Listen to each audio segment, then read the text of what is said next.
എല്ലാവർക്കും നമസ്കാരം. ഒരു ഓണത്തല്ല് നിങ്ങളെ കാണിക്കാൻ ആഗ്രഹിക്കുകയാണ്. ഇതൊരു പെന്തക്കോസ്ത് പാസ്റ്റർക്കിട്ടാണ് ഈ തല്ല് കിട്ടിയത് എന്നുള്ളതാണ് പൊതുവെ സോഷ്യൽ മീഡിയയിൽ ഉള്ള ഒരു ചർച്ചാ വിഷയം. ഇദ്ദേഹത്തിൻ്റെ വേഷവും രൂപവും കണ്ടിട്ട് അദ്ദേഹം ഒരു പെന്തക്കോസ്ത് പാസ്റ്റർ ആയിരിക്കാനാണ് സാധ്യത. എന്തായാലും ആവശ്യത്തിന് തല്ല് കിട്ടി. പ്രായം പോലും നോക്കാതെയാണ് ഈ തല്ലിയ വ്യക്തി ശരിക്കും കൊടുത്തിട്ടുണ്ട്. എന്തായാലും ഇതിൻ്റെ കാരണം എന്താണ്, നിങ്ങൾ ഈ വീഡിയോ ഒന്ന് കണ്ടു നോക്കൂ.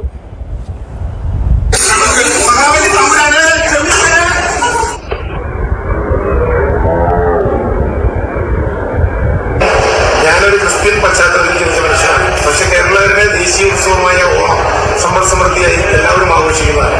പക്ഷെ ഒരു വർഗീയവാദി എന്റെ ചെവിയിൽ എന്ന് പറയും, നീ ഒരു ക്രിസ്ത്യാനിയല്ലേ, നിനക്ക് നാണമില്ല മഹാബലിയുടെ ദേശമില്ല, നമ്മൾ ക്രിസ്ത്യാനികൾ ഇത്തരം ആഘോഷങ്ങളിൽ പാടില്ല.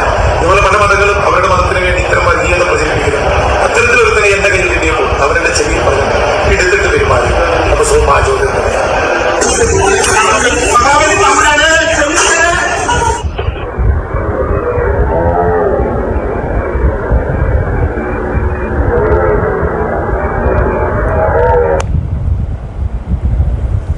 എന്തായാലും അടി കാര്യമായിട്ട് കിട്ടി. അടി കൊണ്ട് നിലവിളിച്ചുകൊണ്ട് ഇദ്ദേഹം പറഞ്ഞു, മഹാബലി തമ്പുരാനെ എന്നോട് ക്ഷമിക്കണമേ എന്ന് പറഞ്ഞു.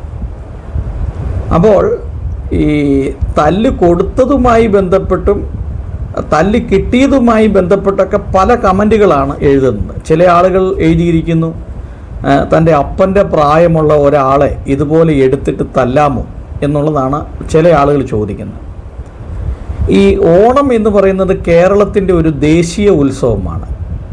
അപ്പോൾ അത് ഒരു മതമായി ബന്ധപ്പെട്ടാണ് നിൽക്കുന്നതെങ്കിലും അതൊരു ഹാർവസ്റ്റ് ഫെസ്റ്റിവലാണ്, ഒരു കൊയ്ത്തുത്സവമാണ്. ആഘോഷിക്കേണ്ടാത്തവർക്ക് ആഘോഷിക്കേണ്ട, ആഘോഷിക്കാൻ താല്പര്യമുള്ളവർക്ക് ആഘോഷിക്കാം. ഈ പ്രാവശ്യം ഏറ്റവും കൂടുതൽ ഓണം ആഘോഷിച്ചത് മുസ്ലിം സ്ത്രീകളാണ്. അതിൻ്റെ ഒരു പ്രധാനപ്പെട്ട കാരണം ചില ഉസ്താദുമാർ ഓണം ആഘോഷിക്കാൻ പാടില്ല എന്ന് പറഞ്ഞുകൊണ്ട് വീഡിയോ ഒക്കെ ചെയ്തു. ഇവരുടെ വാക്കുകളെ എല്ലാം എതിർത്തുകൊണ്ടാണ്. ഇനി ഞങ്ങൾ ഈ അടിമത്തത്തിൽ, ഈ ഉസ്താദുമാരുടെ ഈ അടിമത്തത്തിൽ നിൽക്കാൻ താല്പര്യപ്പെടുന്നില്ല. ഞങ്ങളും മനുഷ്യരാണ്, ഞങ്ങൾക്കും ഞങ്ങളുടേതായിട്ടുള്ള സ്വാതന്ത്ര്യമുണ്ട്. ഞങ്ങൾ എക്കാലത്തും ഈ പുരുഷന് കീഴ്പ്പെട്ട് അവൻ്റെ ഒരു വിളനിലമായി മാത്രം ഇരിക്കാൻ ഞങ്ങൾ ആഗ്രഹിക്കുന്നില്ല എന്നുള്ളതാണ് ഇതിൽ നൽകുന്നൊരു സന്ദേശം. വാസ്തവത്തിൽ ഈ നല്ലൊരു ശതമാനം മുസ്ലിം ഉസ്താദുമാരും ഈ തട്ടമിട്ട സ്ത്രീകളുടെ ഈ ഓണാഘോഷം കണ്ട് ഇളിഭ്യരായിപ്പോയി. പച്ച മലയാളത്തിൽ പറഞ്ഞാൽ നാണം കെട്ടുപോയി എന്നുള്ളതാണ്. അപ്പോൾ ഉസ്താദുമാരുടെ വാക്കുകൾക്കൊക്കെ ഇവർ യാതൊരു വിലയും കൽപ്പിക്കുന്നില്ല എന്നും ഇനി വരുന്ന കാലഘട്ടങ്ങളിൽ ഇതൊന്നും ഈ ഉസ്താദുമാരുടെ ഒന്നും വാക്കുകളൊന്നും ആരും കേൾക്കുകയില്ല, ഒരു വിലയും കൽപ്പിക്കുകയില്ല എന്നുള്ളതിൻ്റെ ഏറ്റവും പ്രധാനപ്പെട്ട തെളിവാണ് ഈ തവണത്തെ ഓണാഘോഷം എന്ന് പറഞ്ഞു. അതിൽ ജാതി മത വ്യത്യാസമില്ലാതെ എല്ലാവരും ഓണം ആഘോഷിച്ചു. ക്രിസ്ത്യൻ കോളേജുകളിലും സ്കൂളുകളിലും ഒക്കെ ഓണാഘോഷം നടന്നു. എന്നാൽ ഇവിടെ സംഭവിച്ചത്, ഒരു ക്രിസ്ത്യാനിയായ ഒരു വ്യക്തി മഹാബലിയുടെ ഒരു വേഷം ധരിച്ചു, മഹാബലി തമ്പുരാൻ്റെ അല്ലെങ്കിൽ രാജാവിൻ്റെ. അപ്പോൾ ഈ വ്യക്തി, ഇദ്ദേഹം ഒരു പെന്തക്കോസ്ത് പാസ്റ്റർ ആണെന്നാണ് പറയപ്പെടുന്നത്. ഒരു വ്യക്തി വന്നിട്ട് ഇദ്ദേഹത്തിൻ്റെ ചെവിയിൽ പറഞ്ഞു, നമ്മളിത് ആഘോഷിക്കാൻ പാടില്ല, നമ്മൾ ക്രിസ്ത്യാനികളല്ലേ, നമ്മൾ എന്തിനാണ് ഈ ഓണം ആഘോഷിക്കുന്നത്. ഇത് കേട്ട് കുപിതനായ വ്യക്തി, അദ്ദേഹം ഒരു മതേതര ചിന്താഗതിയുള്ള വ്യക്തിയായിരിക്കാം.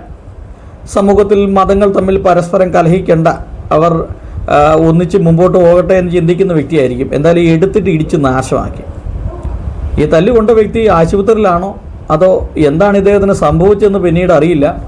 ഇദ്ദേഹത്തിൻ്റെ പേരും അഡ്രസ്സും ഒന്നും അറിയില്ല. ഫോൺ നമ്പർ കിട്ടിയിരുന്നെങ്കിൽ ഒന്ന് വിളിച്ച് ചോദിക്കാമായിരുന്നു, ഈ തല്ലുകൊള്ളേണ്ട വല്ല ആവശ്യമുണ്ടോ. ശരിക്കും പറഞ്ഞു കഴിഞ്ഞാൽ ഈ പെന്തക്കോസ്ത് പാസ്റ്റർമാരിൽ ഏറ്റവും കൂടുതൽ ഈ ഓണത്തെ എതിർത്ത് സംസാരിച്ച മറ്റ് ചില പാസ്റ്റർമാരുണ്ട്.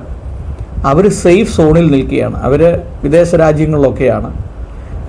അവർക്ക് അതുകൊണ്ട് തല്ല് കിട്ടിയിട്ടില്ല. ഓണത്തിൻ്റെ സമയത്തായിരുന്നെങ്കിൽ പല പാസ്റ്റർമാർക്കിട്ടും തല്ല് കിട്ടിയാനായിരുന്നു.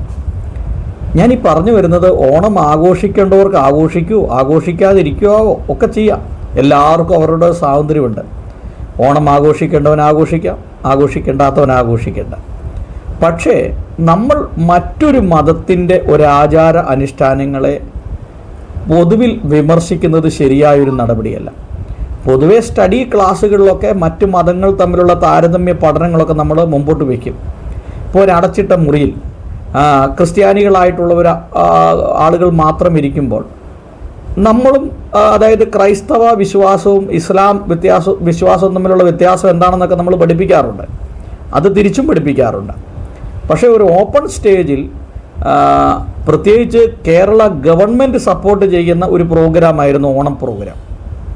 മുഖ്യമന്ത്രിയും മന്ത്രിമാരും MP-മാരും MLA-മാരും എല്ലാവരും, എന്തിനേറെ മുഖ്യമന്ത്രി അതായത് ഈ മന്ത്രിസഭയിലെ രണ്ടാമനായ PK കുഞ്ഞാലിക്കുട്ടി വരെയും ആശംസകൾ അറിയിച്ചു ഫേസ്ബുക്കിലൂടെയൊക്കെ. അപ്പോൾ ഇതുപോലെ ആശംസകളൊക്കെ അറിയിക്കുകയും മറ്റ് മതത്തിൽപ്പെട്ടവർ ഇതിന് ആശംസകളൊക്കെ അറിയിക്കുകയും ചെയ്തപ്പോൾ നമ്മൾ ഈ അവഹേളിക്കാൻ പോകേണ്ട ആവശ്യമില്ല എന്നുള്ളതാണ് എൻ്റെ ഒരു വ്യക്തിപരമായ അഭിപ്രായം. നമ്മൾ ഈ മറ്റുള്ള മതങ്ങളെ അവഹേളിക്കാൻ പോകേണ്ട ആവശ്യമില്ല. നമുക്ക് ക്രിസ്തീയ വിശ്വാസികളെ സംബന്ധിച്ചിടത്തോളം അവർക്ക് എന്തെല്ലാം കാര്യങ്ങൾ പറയാനുണ്ട്. പക്ഷേ ഈ അവഹേളനം ഇത് ശരിയായൊരു നടപടിയല്ല. ഈ പ്രായമായ വ്യക്തിയെ തല്ലിയതിനോട് ഞാൻ യോജിക്കുന്നില്ല, അത് മോശമായിപ്പോയി. പക്ഷേ ഇദ്ദേഹത്തെ കാര്യങ്ങൾ പറഞ്ഞ് മനസ്സിലാക്കാമായിരുന്നു. പക്ഷേ ഇത് തല്ലി കിട്ടിയവന് കിട്ടുകയും ചെയ്തു. പെന്തക്കോസുകാർക്കും മറ്റുള്ളവർക്കും ഇതിൻ്റെ ഇടയ്ക്ക് ഒരു വലിയ നാണക്കേടായി പോവുകയും ചെയ്തു. അപ്പോൾ എന്തായാലും ഇത്തരത്തിലുള്ള പ്രവർത്തനങ്ങൾ, ഇത്തരത്തിലുള്ള ഈ ആക്ഷേപങ്ങൾ ഒരിക്കലും അംഗീകരിക്കാൻ പറ്റുന്ന കാര്യങ്ങളല്ല. ഓരോരുത്തരും വിശ്വസിക്കുന്ന അവരുടെ മതത്തിൽ അവർ വിശ്വസിക്കുകയും ഒക്കെ ചെയ്യുക. യോജിക്കാൻ പറ്റുന്ന മേഖലകളൊക്കെ യോജിച്ച് പ്രവർത്തിക്കുക. അങ്ങനെ വന്നാലേ ഒരു മതേതരത്വം ഉണ്ടാവുകയുള്ളൂ എന്നുള്ളതാണ് എനിക്ക് മനസ്സിലായിട്ടുള്ളത്.